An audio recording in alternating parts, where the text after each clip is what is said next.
What's up, everybody? Welcome back to the Post-Gazette Pirates YouTube channel. Noah Hiles here from the Post-Gazette. It's Thursday, which means it's time for another Pirates mailbag. A lot of good questions to get into here today. We're going to cover a lot of different topics about a team who has won its last two as of the time of this recording. I'm recording, obviously, before Thursday evening's game, the series concluding matchup against the Angels. The Pirates took the first two games in that series. So some positivity, at least for now, to talk about. So let's jump right into the questions here. And we will start it off with Hunter. Hunter asks, where does Enmanuel Valdez fit in when Gonzo and Horwitz return? I like this question to start things off. One, because I never thought this would be a question that would ever be asked at the start of the season, right? But it's actually a fitting question because Valdez right now is hitting the baseball hard pretty much every time he's up at the bat. I don't have the numbers right in front of me, but I mean, he's putting together I think a solid season at the plate. As far as, OPS, as far as run creation is concerned, he's far from their biggest problem, I will say. Now, that being said, I mean, Horwitz is a guy that you traded a 3-WAR pitcher plus 2 prospects for this offseason, and Nick Gonzales is a proven commodity for this team. So I would think that they both get priority over Valdez whenever they're both back. Now, the questions that go into this are, how is Valdez playing when both of them return? I mean, if he cools off, then this answer is easy, right? You just put Horwitz at first base, his natural position. You put Gonzales back at second base, his natural position. And Valdez gave you adequate production during a point where your whole right side of the infield was injured to start the season. Now, if Valdez continues to hit like he is now, this becomes a little bit more interesting. I think Horwitz will probably be back before Gonzales. So I think the easy answer there is you move Enmanuel over to second base when Spencer comes back. I'm actually satisfied with the defense they're getting from Adam Frazier, but you need offense right now. Valdez has played a lot of second base, so I think that's the easy move. Now, let's say he's continuing to barrel the ball when Nick Gonzales comes back. What do? You treat this guy as a true 10th man, a true super utility player. He can play first, second, and third base. So there are 3 positions in the infield where you can get him at bats. Designated hitters are obviously an option as well. Although we'll talk about the designated hitter position later in this mailbag.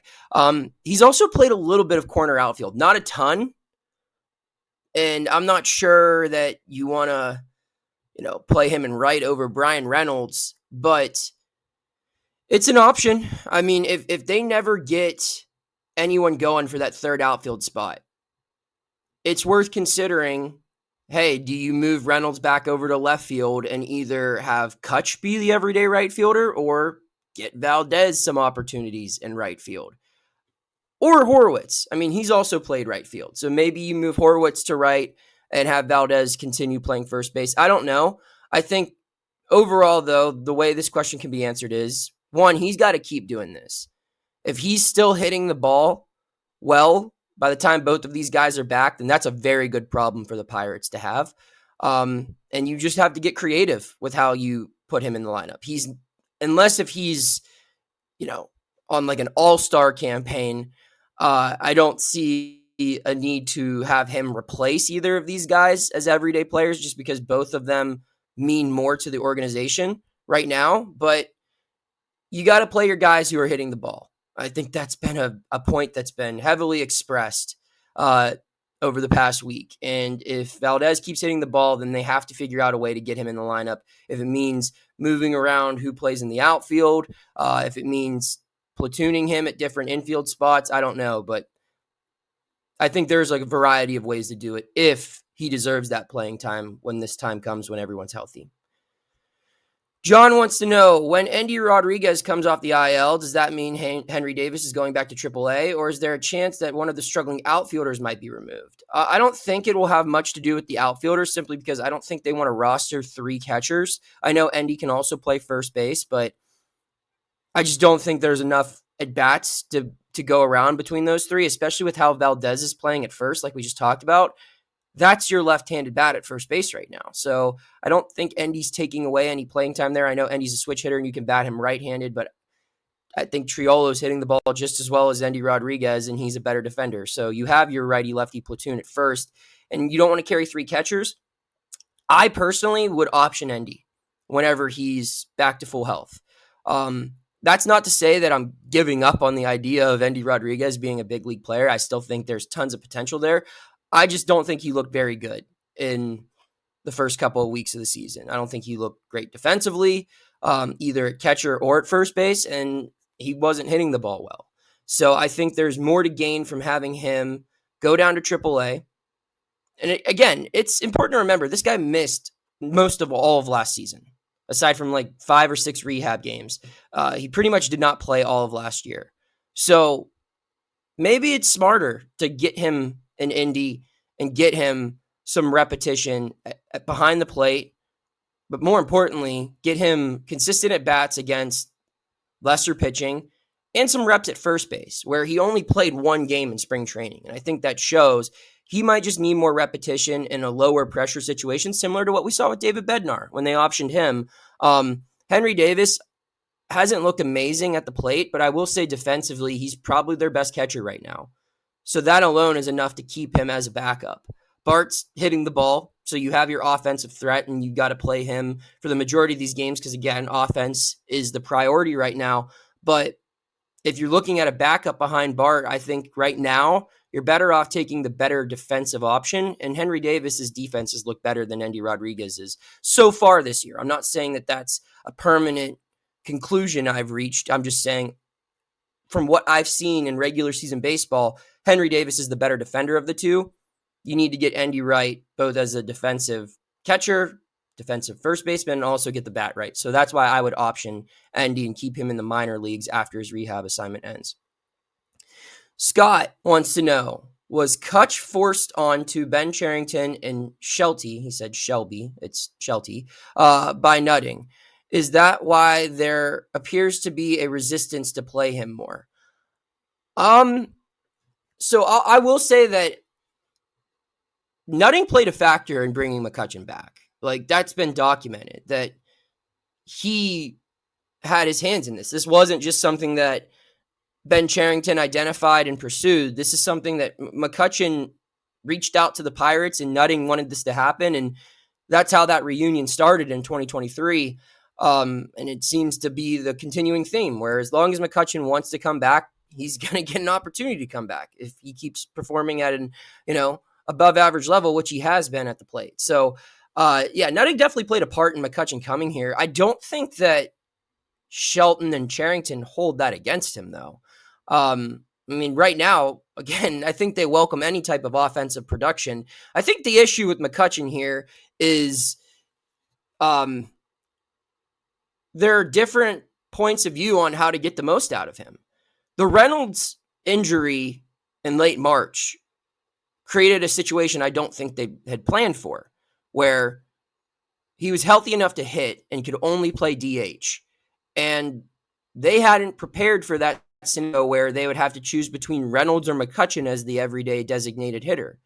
Had they maybe thought of a situation where that would surface, maybe we would have seen Kutch get some time in the outfield this spring.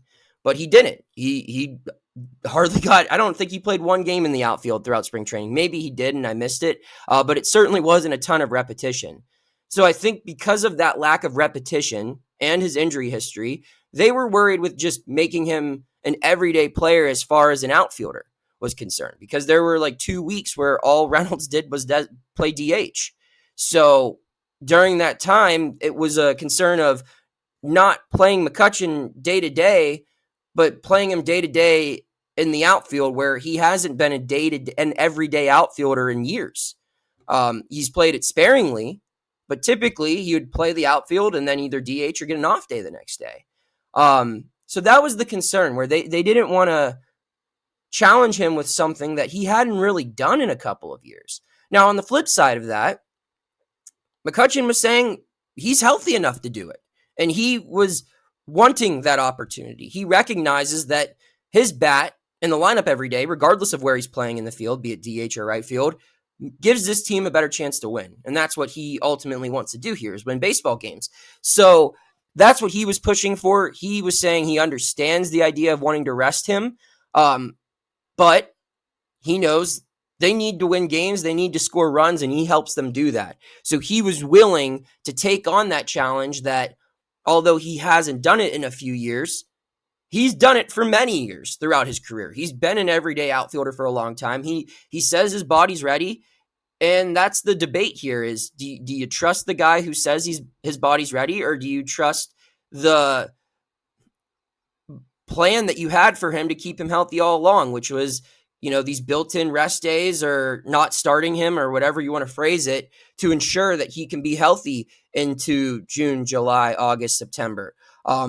That's the concern here. They don't want to burn this guy out and be without one of their most productive bats in June, July, and August if they can get hot and get into the mix here. Now, the other point of that is, if they don't get going and win games, then the games in June, July, and August don't even matter. And I think that that's what McCutchen was expressing, is we need to get there before we can even think about that. They're not at a point where they can think that far down the road. I'd have to agree with them.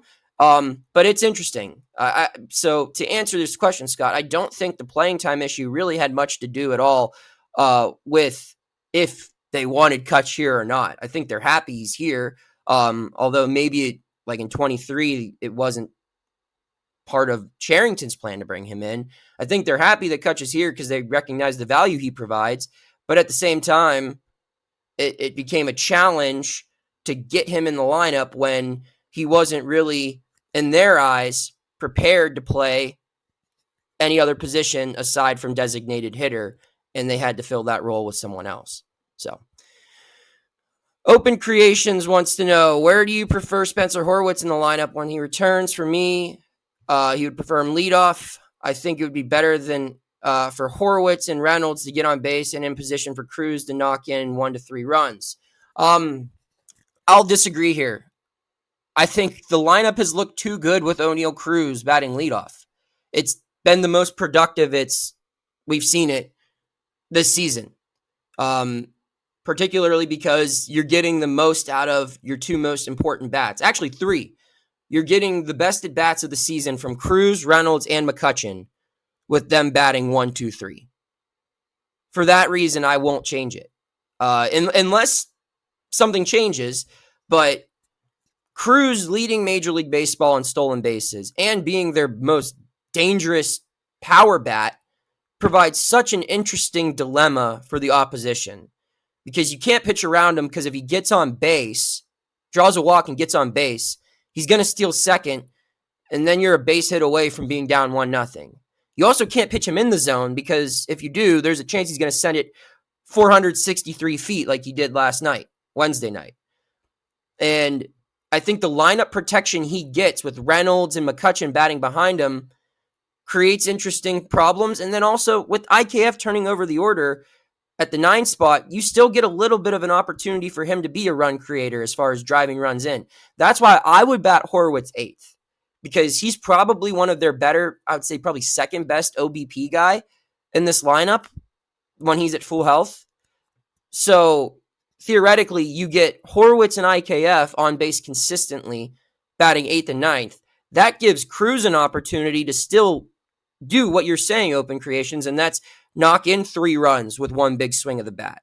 Because you're 8 and 9, righty-lefty, so you can't really account for that as far as like pitching, righty or split-wise pitching.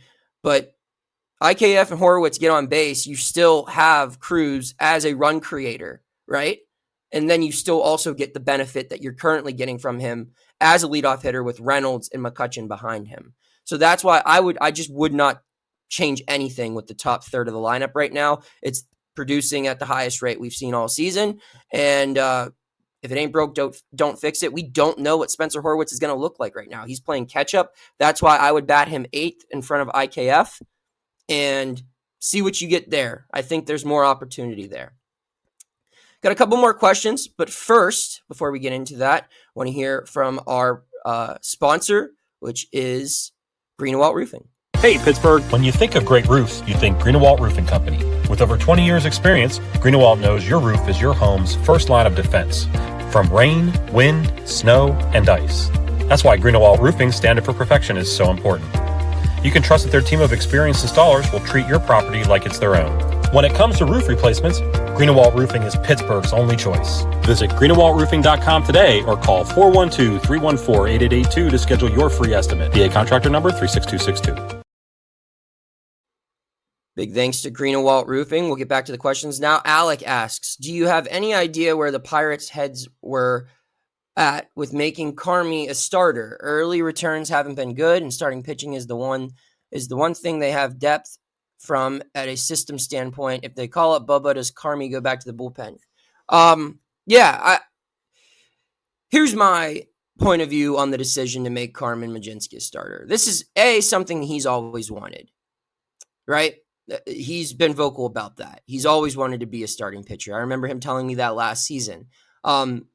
They moved him into a reliever role because that's where they thought they could get the most value out of him. And that worked. He's been a productive reliever at the big league level. So that was a correct decision on their end. Now, I think it's also smart to not just completely brush off the goals of your young players in your organization. I just think that's a good idea for every business because it's not like he's trying to be a center fielder, right? And that takes away from his ability to do what they believe provides the most value for the team.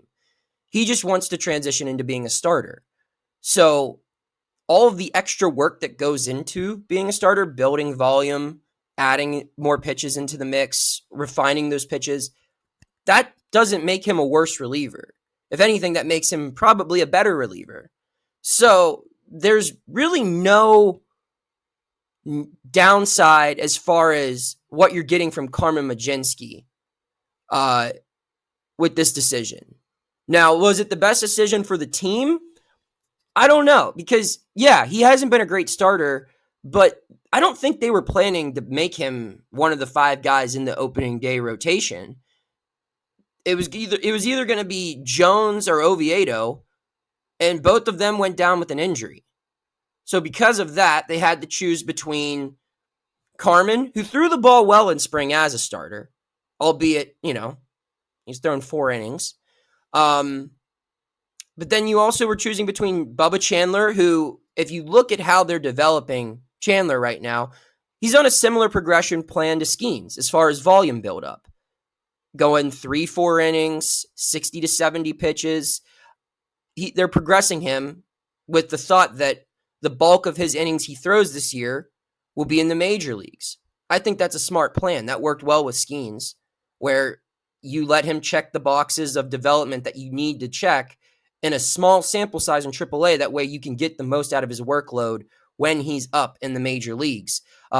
So Bubba wasn't built up to be a starter, even if they wanted him to be at that point. He was only stretched out to go 3 innings. So that I don't think was a realistic option. And then the other options were Thomas Harrington, Braxton Ashcraft, or Mike Burrows. And I think Carmen looked better than all 3 of those guys in the spring. I mean, Ashcraft and Burrows were on the 40-man. They could have made this team, but they just didn't perform well enough. And Harrington took it down to the wire, but Carmen pitched better than Harrington this spring. And we saw how Harrington looked in the big leagues. I think he still has some development to go on. So this was their solution for this current issue they were facing, which they weren't looking for a permanent answer at the number 5 spot in the rotation. They were looking for someone who could fill in for a month until either Ashcraft, Burrows, or Harrington could take that spot from him, or until Chandler could come up and permanently fill that spot. He's a placeholder.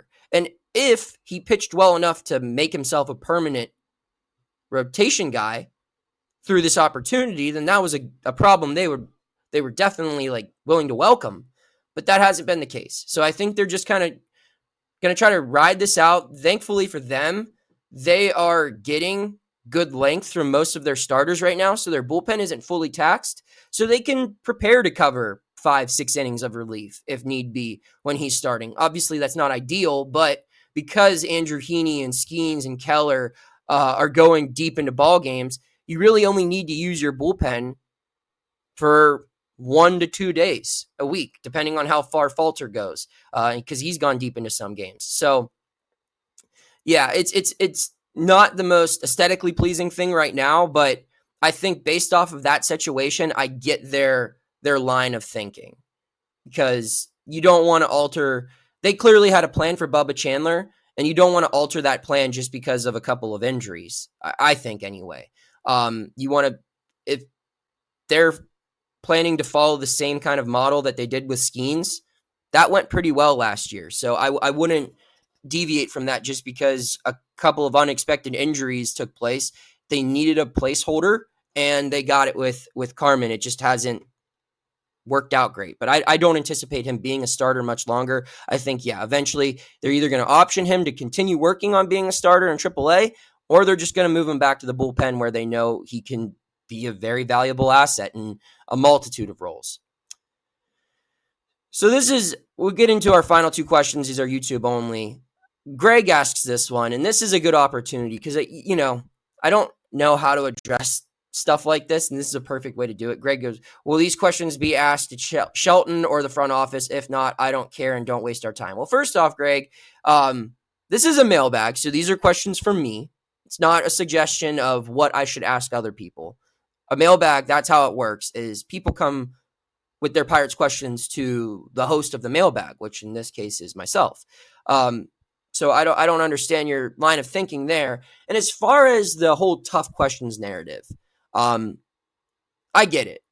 That's just something that people who are frustrated with the state of the team that they enjoy, that they cover, that they follow, or not cover, that they follow, when they're frustrated, they just want to say or do anything that they believe can get better results. And they feel as if, the media needs to scream and yell at people if that will fix anything.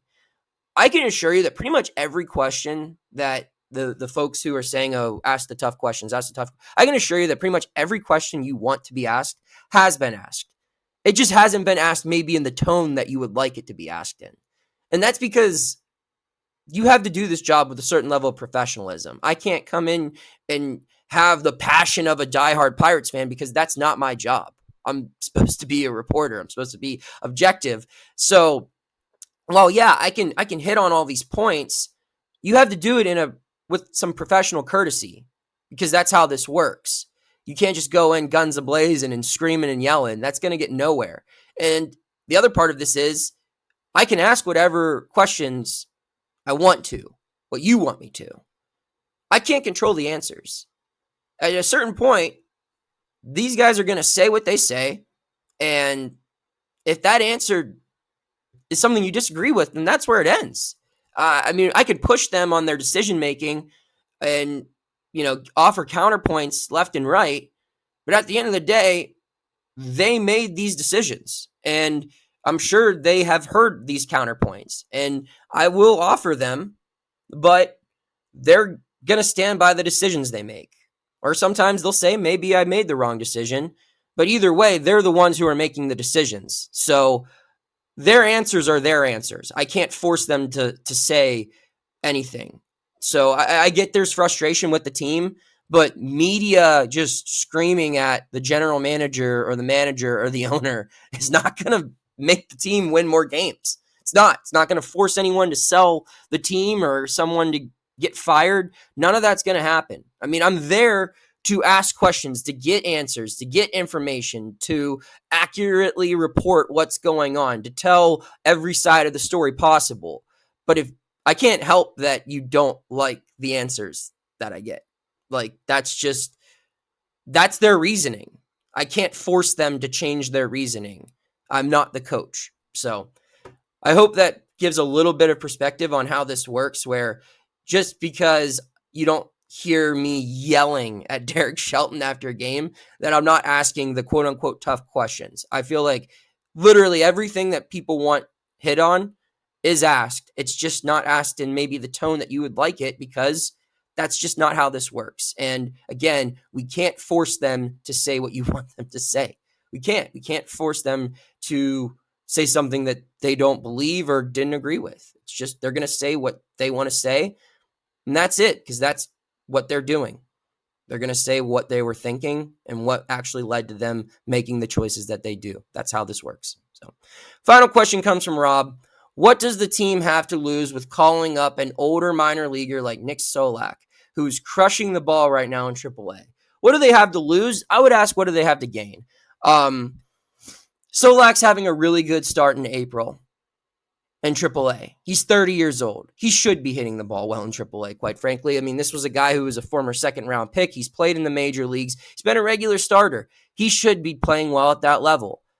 I think it's also been clearly established that Nick Solak is not an incredibly valuable major league talent.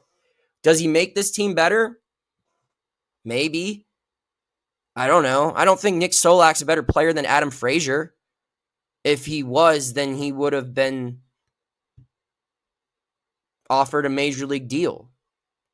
It's also a very small sample size. I mean, I remember at this time last year, everyone was pounding the table for Jake Lamb because he had got off to a good start in AAA in April. I mean, go look at Jake Lamb's numbers throughout the whole season in AAA last year. They weren't that impressive. It wouldn't have made that much of a difference at the major league level. So could Nick Solak potentially be a little bit better than some of the guys they have? Sure, maybe.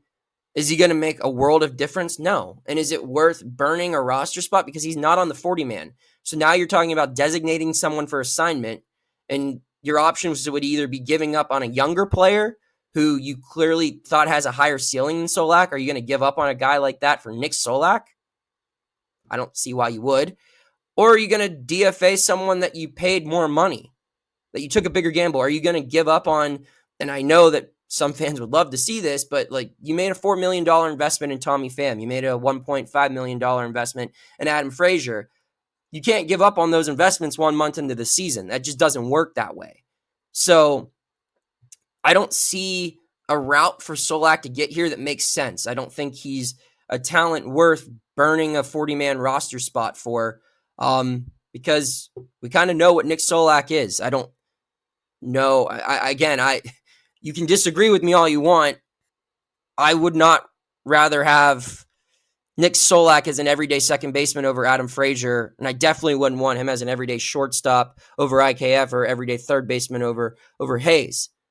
Maybe in left field, but again, it's not worth giving up on investments this early for someone like that, because I don't think Nick Solak would be much better than what they have now, if at all. So that's my thoughts. Thanks for tuning in, as always, to these mailbags. I really enjoy doing them. I'm Noah Hiles. Check out all of my work at Post-Gazette.com. Get yourself a digital subscription if you haven't already. Lots of good stuff to read in the paper there. Subscribe to this YouTube channel if you haven't already, at PG Pirates. We do these mailbags every Thursday. We have videos every day. We'll keep you covered for the Pirates 2025 campaign.